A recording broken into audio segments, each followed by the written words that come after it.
The week opened with world leaders gathering in New York for the 80th UN General Assembly.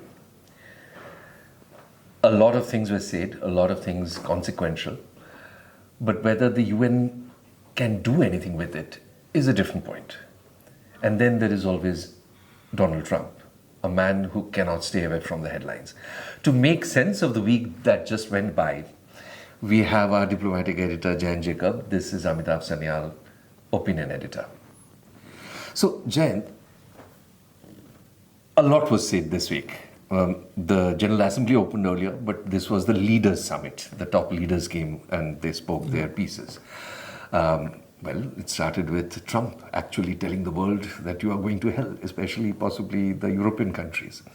What did you make of almost an hour long or longer than that, just a bit longer than that sort of rant? What was Trump's rant about? No, this was the longest, certainly. He spoke nearly for 57 minutes. I Right. think this is his longest speech at the UN.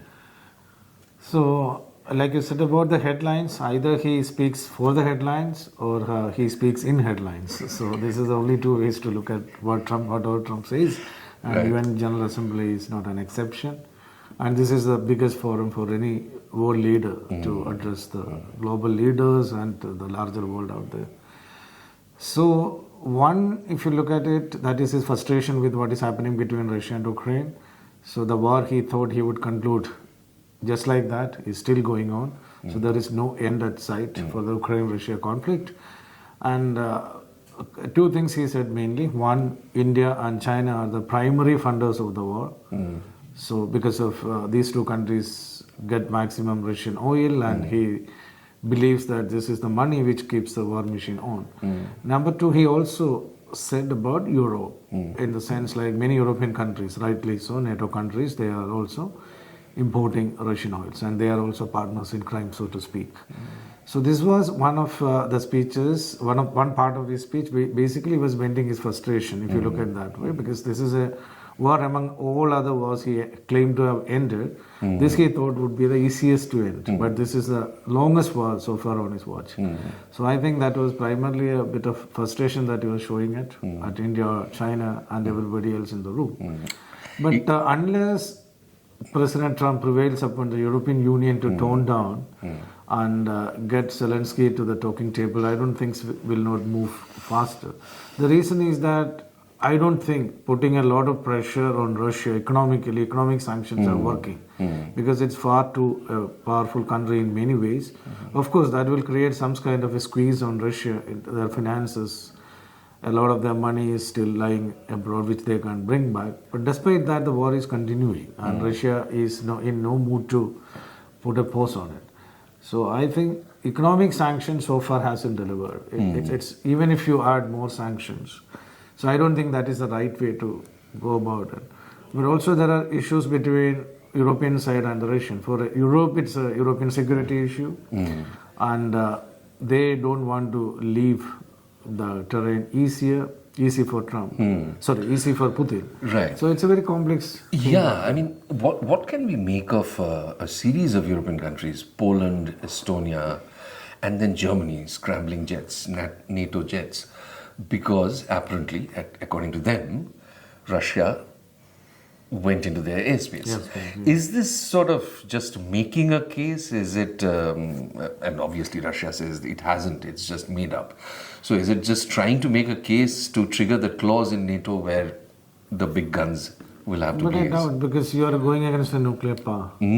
It cannot be bluff like easy, or and brinkmanship. also, Yeah. but I don't think it will be posturing to show to the larger world that this is still a European security issue. The way that is how Europeans have been framing this particular issue, and they wanted to give a NATO cover to Ukraine and rest of it. But I think it's more of a posturing than anything else, because if you invoke that Article 23 of joint collective defense, then you are talking in terms of attacking a nuclear power. So the which way the Russians would react, so that nobody knows. And I don't think Trump would let things to get to that head, because that will be very difficult, and that will be a position of getting into somewhere where you can't go back. I don't think that is possible at this point in time. Professor Jeffrey Sachs says that one of the problem of this formulation is that Europe and NATO have become synchronous, as in it's seen as one and the same. Membership one is membership of the other. And Ukraine, obviously, is the biggest example of that. At one point of time, Turkey also was. So it is not, there isn't a brinkmanship beyond a point, but just making a case that this is a European security issue. That's how we read it, right? Right. Then there were several other noteworthy other appearances at the General Assembly. Of course, there was this mass walkout when Netanyahu got up on stage with the QR code, which was made fun of, saying you scan it only at your own peril. Then there was Shehbaz Sharif. What do you make of Shehbaz Sharif's statement? I think primarily his visit to Washington was to meet President Trump, and I think this address at the UNGA was also part of that larger itinerary, because if you look at the pictures have just started coming out. Trump has that annual gathering of leaders whom he meets when he comes for UNGA. So if you see, Pakistan Prime Minister was there, even Bangladesh interim government advisor was there, Sri Lankan president was there, and also Prime Minister of Pakistan went to Washington for a bilateral meeting. So it's a lot of optics, and also the ties getting stronger. There is no denying the fact that Pakistan US and Pakistan are getting closer. And his speech at the UN, it is all expected. Like he was going hammer and tongue against India, Operation Sindhu, down the jets, and also like they always do, and also made a peace offer. But I don't think it's at this point in time nobody would take it seriously. But he is saying that this is the most sincere and serious peace offer he is making as the Prime Minister of Pakistan. So two questions. One is, what does it mean for India? How should India read it actually? So this is how India should read it, in my opinion, is that like he got an opportunity to go out against India and criticize India's Kashmir policy. So, and also to go after India and Indian claims or India's stand on Operation Sindhu, just to tell the global leader as the Prime Minister of Pakistan, it was not a big deal, we downed Indian jets, etc. And also he was sending out a message that he is not shying away from talks. So when he says that this is the most sincere and serious offer I am making for a composite deal, he also used a comprehensive composite kind of a framework, which actually was in practice between 2003 it started, and it got over after the Mumbai attack. Because India took a position that terrorism and talks cannot go hand in hand. So he made all that kind of noises from his perspective. But for India, there is nothing, because the standard position or stated position of India that terror and talks cannot go together. So there is nothing you can prove that Pakistan has taken any step in addressing the Indian concerns on terrorism. Then how will you start a conversation? Number one. Second, the way geopolitics is positioned now, India has more pressing issues elsewhere. So getting into a quagmire of diplomatic issue, that is India-Pakistan relationship, so it is going to benefit no one. The second question was then, US obviously trying to pull Pakistan closer into its orbit. What does it mean for China? So for China, it may not be a very happy situation, because of course Pakistan has remained a client state, so to speak, of Americans.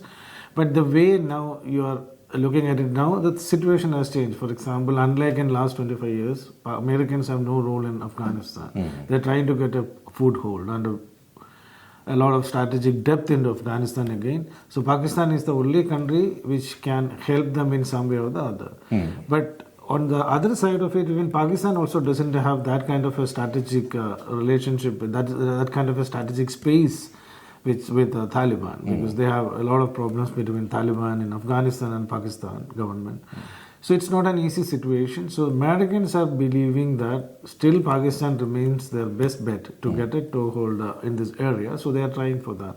I don't think it will be a very happy situation for the Chinese now, because though this has always been the case, considering the geopolitical situation now in Afghanistan, where Taliban is quite happy with the Russians and the Chinese, so again the Americans coming and reversing the cloak, I don't think that is something Chinese would be keen to have. And also Taliban has already dismissed all these overtures from President Trump about air base, and and rest of it. So I think it's not an easy situation for the region and also for the Chinese to accept. Because again, an American presence in the region, especially in Afghanistan, so which is spelling trouble for everyone because of the geography of Afghanistan. Like Iran is close by, China is close by, Iran, China, then Russia, India, all sorts of players are there. So it's not a very easy situation. If you change and alter the existing situation in Afghanistan, it's not a good news for anyone in the region. Talking of bigger fish that India has to fry is Trump has again come out with a few tariffs. Now, some of it was expected because Lutnick, I think, had warned that tariff would be extended to pharmaceuticals also. For now, it's branded pharmaceuticals, but there is a worry, lingering worry that it would be extended to biosimilars and certain kinds of genetics in the future, which will then hurt India's substantial pharmaceutical exports to the US. What is our worry there? Is it founded in reality, or is it just fear-mongering, knowing that this is the most unpredictable person in the world who can just decide? Yeah, exactly, because Trump 2.0 is the most unpredictable political regime, so to speak, or if you can frame it like that, you could have dealt with in a long time, and you are dealing with on a day-to-day basis, because there is no predictability the way they are going about things. So pharmaceutical, for the time being, it's good because it's only branded pharmaceuticals. Generic drugs are exempted. As it is, there is an exemption on pharmaceuticals, so it's good for you. But that is no guarantee. That is no guarantee that they will not change any of these positions. If they change it, you face it. So you don't have an option. But Indian position has been quite balanced or very cautious, to put it. So they are still believing that there will be a trade deal that will take care of a lot of these issues, that will solve these issues, believing on the basis that the strategic outlook between the relationship, especially the security cooperation, Indo-Pacific, all these elements stays on. But the point is that if you see a series of measures that Americans are taking, so India is very badly hit.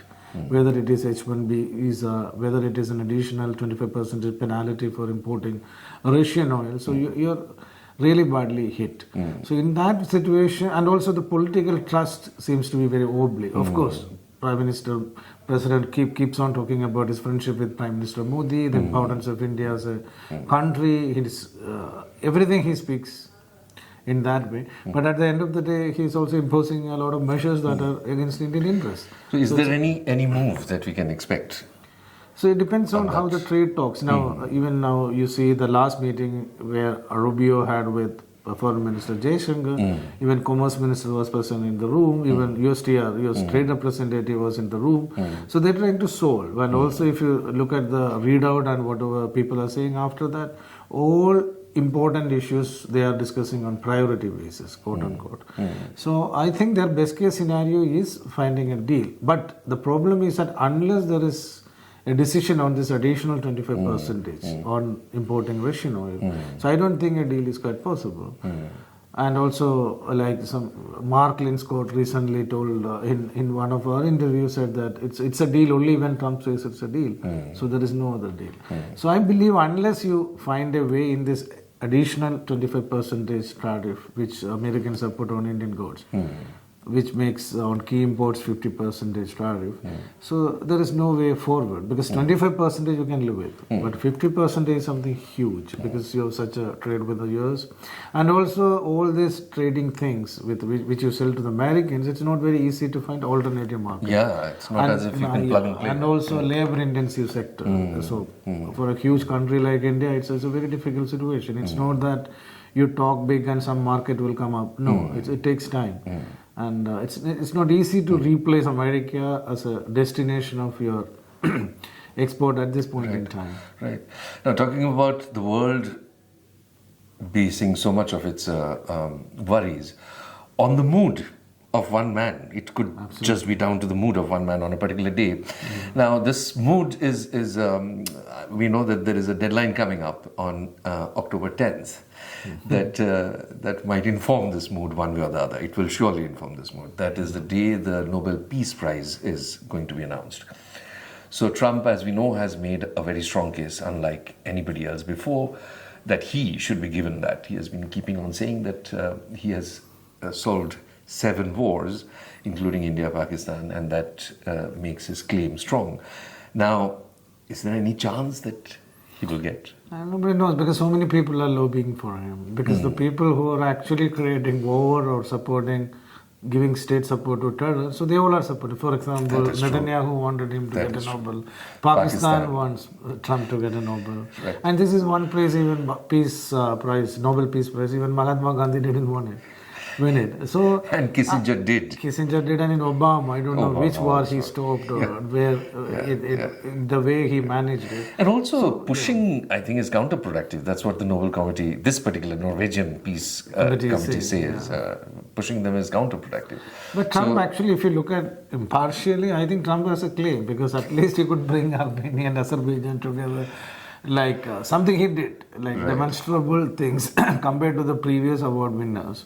He did some things. So the question is that a peace prize which never went to Mahatma Gandhi, so can't it be given to President Trump? So, if it solves a few problems of the world.